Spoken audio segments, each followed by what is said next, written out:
Welcome back to the channel where we make wealth building our mindset. I'm Warren. I am a banker and property investor in the UK, and today we are talking about the UK property boom. Is there a UK property boom coming this year? And what will happen to UK house prices in 2022?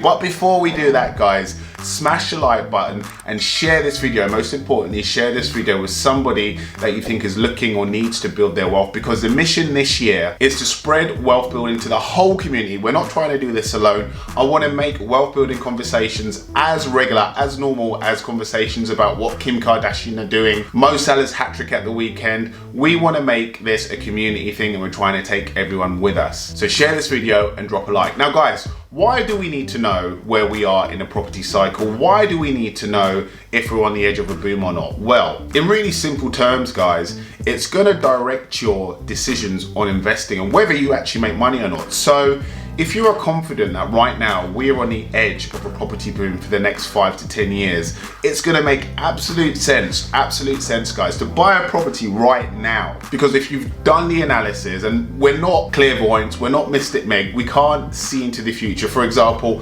who would have predicted with any degree of accuracy what's happened over the last 18 months with the global health crisis? However, we can still make educated guesses. So if you're confident that there's a boom coming over the next 5 to 10 years, it would make sense to buy a property now and ride out that property growth over the next 10 years. Conversely, if you feel that we're at the peak of a property boom, so think back to 2008, if you can remember that far back. We were just on the other side of a global property peak. It was happening in Spain, Dubai. I had loads of friends. I was working in banking, I still am now, but I had loads of friends who bought in Dubai, America, and of course here in the UK and other countries. But of course, during 2008, what happened? The global property market went into the toilet, guys. It absolutely sunk. So if you have a reasonable idea of what's gonna happen, you can time your investments, guys. So guys, let's predict, this is a fun part, if there's gonna be a property boom in the UK in 2020. Now, how we're gonna do this is we're gonna go down to the data. You know from this channel, from watching me, that I love to analyze data and base my opinions off of those. So, prior to the last boom, there were certain factors in the economy, and what we're going to try and do is spot whether there are similarities right now that might signal another boom coming in the near term. And guys, just so you know, this is not investing advice. This is not me saying that a property boom will happen and that house prices in the UK are going to go in one direction or another. This is my opinion, so don't write to me saying, Warren, you told me there was going to be a boom, so I spent 50 grand of my life savings on a penthouse in Hull. Not my fault, guys. Listen to what I'm saying, and then do your own research and form your own opinion. So let's get into the detail. So let's start with an overview of the last boom. As I mentioned, the last one happened, this peak right here, happened at the back end of 2007, and then there was the global economic crash that happened throughout 2008. So what we're gonna focus on, guys, see here from 1990 to 1996-ish, the price level was quite stable around the 50,000 mark, and then from 1996 onwards, you see this rapid increase over the next 11 years to a peak in September 2007. So let's look at what the economy was doing from 1996 throughout this period. Now I'm going to start with a metric that everybody loves to talk about, interest rates. So if we say 1996 was round about here, just before that, what we saw was a previous period of high interest rates. I mean, look at that, 15%. Most of you watching this channel are in your 30s. I can see it from the analytics. We have never seen interest rates really above 6% in most of our working adult lives. So 15% is crazy to me, and most likely most of you. So you see this decline in interest rates from 15 to round about 6% in the 1996 period, and you can see that it steadily decreases from there onwards, closer towards the 5% mark, and then you see the absolute fall off the cliff that happened round about the time of the last global economic crisis. So the pattern here, guys, is high to low interest rates. And why is that important in terms of property? Why do interest rates, low interest rates specifically, trigger an economic boom? Well, let me give you an example, guys. If you borrowed a 25-year mortgage of £100,000 at 2%, over that 25-year term, the amount that you're going to repay is £127,000. That's the total amount, including the repayment of the loan, the capital, and the interest. Now, scenario 2, you borrow £65,000, so quite a lot less, over 25 years, the same period, but in this case, the interest rate is 8%, so 8% versus 2%. The total amount that you're gonna pay, that's capital and interest over that term, is £150,000. So you borrowed a lot less, but you're gonna pay more. Why? Because of the interest rates. So when interest rates are low, you can borrow more and you repay less. And if we go back to the data here, this drop in interest rates over this period is mirrored by the property boom. Not a coincidence, guys. And now let's fast forward to today. So we have had an historically low base rate. I've gone out to a 10-year time horizon, basically trying to get this period since the back end of the last global recession. So went down to 0.5%. That was the initial drop, and it stayed at that rate for, it was 2009 to 2016. Wow, 7 years. I didn't realize just how long the base rate was kept at 0.5%. Then it dropped to what looks like 0.25%, back up to 0.5, up to 0.7.5, and then down. This was basically COVID, to 0.1% for most of 2020 and 2021. And at the end of last year, we went up to 0.25%. So in summary, below 1% for almost 13 years. And going back to the chart of house prices in the UK, what has happened over those 13 years? So basically from this drop all the way up until now, interest rates have been the lowest they've ever been at under 1%. And as you can see, the property market has risen considerably. It recovered its previous September 2007 peak in 2015. So it took basically 6 years. And then from then on, new record highs, new record highs, new record highs. And particularly, guys, in the last, let's say from April, well, the beginning really, March of the global health crisis to now, growth has kicked into a new level. Can you see that curve getting even steeper as we go up? And that coincides, guys, with the lowest that the interest rate has ever been.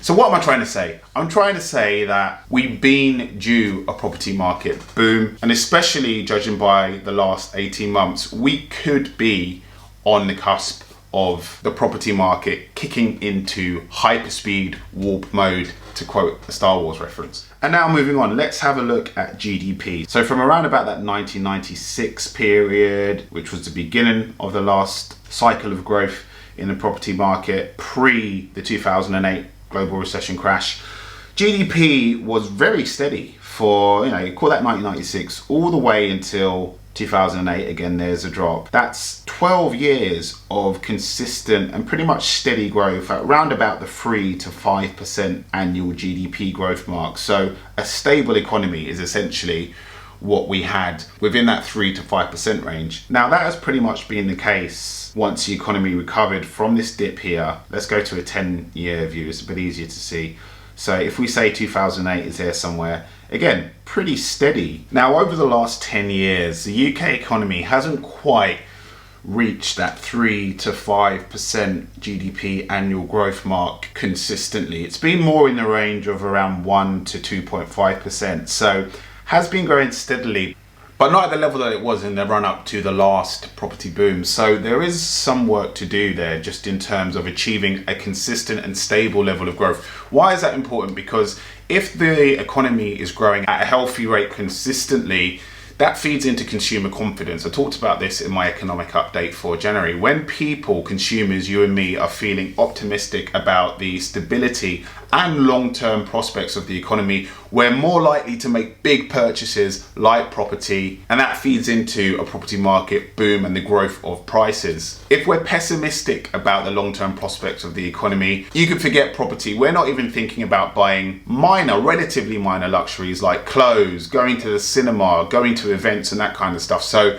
property is completely off the table if there's no optimism amongst the population like you and me. So we can see here that most recently, if I go down to 3 years, it's easier to see here, we saw a huge uptick here, 24% in GDP. That was because the economy was essentially recovering from all of the negative growth, i.e. the shrinkage that happened from the start of the global health crisis all the way until basically the first quarter of last year, so March 2021. As you can see, big uptick. This 24.2% is basically a recovery of all of that, and then immediately it starts to normalize. So if we can normalize round about, the 3 to 5% mark or above consistently for a period, that will feed into a potential UK property boom. And then lastly, let's take a look at inflation. So again, from 1996 heading towards 2008, steady inflation at between 1 and 2% for the majority of this time period. And then round about here, we had the last global economic crash. What banks usually do is that they lower interest rates. Why? Because that makes borrowing more appealing to everybody in the economy, people like me and you, and also businesses. And the idea is that you borrow more money and you spend it. You spend it on wages, you spend it on expansion. That money should filter out into the economy and drive growth. And I should say, guys, very important point actually, what a lot of governments did during the last economic crash and this one during the global health pandemic is that they printed money, quantitative easing. So low interest rates plus money being pumped out into the economy, it causes inflation, and inflation is a general rise in the level of prices. So unsurprisingly, you can see that happen from 2008 onwards, and the same happened, let me go to a shorter term view, the same happened when the government printed money through quantitative easing to basically rescue the economy. You saw inflation go up. And what is the effect of low interest rates, quantitative easing and inflation in the economy? What effect does that have on housing? Well, I found a really good article that summarizes the key of the few effects. First one is the increase in the cost of home construction. So if the general level of goods in an economy is rising, that means materials that you use to build houses, timber, bricks, plastics, metals, etc., they're all rising too. So the overall cost of constructing a home is going to increase. Now, what effect does that have on the people buying it? Well, if the cost to build the thing is going up, builders still need to make profit, right? So they're going to increase the price of properties, and as you can see here, they make up for it with higher listing prices for just built properties. And also it touches on the money supply in the economy. So when the central bank, i.e. the Bank of England, increases the money supply, i.e. through quantitative easing, a primary cause of this is that house prices increase. There's a little more to it than that. So when QE happens, quantitative easing, most of that money goes to financial institutions. Now the idea is that those financial institutions, and I'm laughing because it's pretty corrupt, but most of them do not pass on that increased money supply to workers like you and me through, say, increased wages, etc. What they do is they invest in assets, i.e. property, and the price of property goes up. So guys, that is a summary of 3 key factors that might or might not contribute to a UK property boom in 2022. I think the low interest rates, even though they've recently been risen by the Bank of England from 0.1% to 0.2%, that is still historically low. It's never been this low, guys. So as long as the availability of credit doesn't dry up, I think that's going to contribute, that's going to be a contributor to a coming boom soon. I think there's more work to be done in terms of getting GDP, the level of growth in the economy, stabilized and at a higher level consistently, so that me and you, people like me and you, are more confident about going up and buying property. Yes, property has experienced real significant growth over the last 18 months. However, there's a difference between a good 18 months and an extended boom over 6, 7, 8 years. You need a stable and growing economy. And then lastly, quantitative easing. There's a lot of money that has gone into asset prices, especially over the last 18 months or so, and inflation is going up. Again, I think that that's going to contribute to a boom. Let me know what you think in the comment section below. Is there a boom coming? I love speculating about this topic. I'll see you guys soon. And now moving on, let's have a look at GDP. So from around about that 1990, bloody hell, come on, Warren.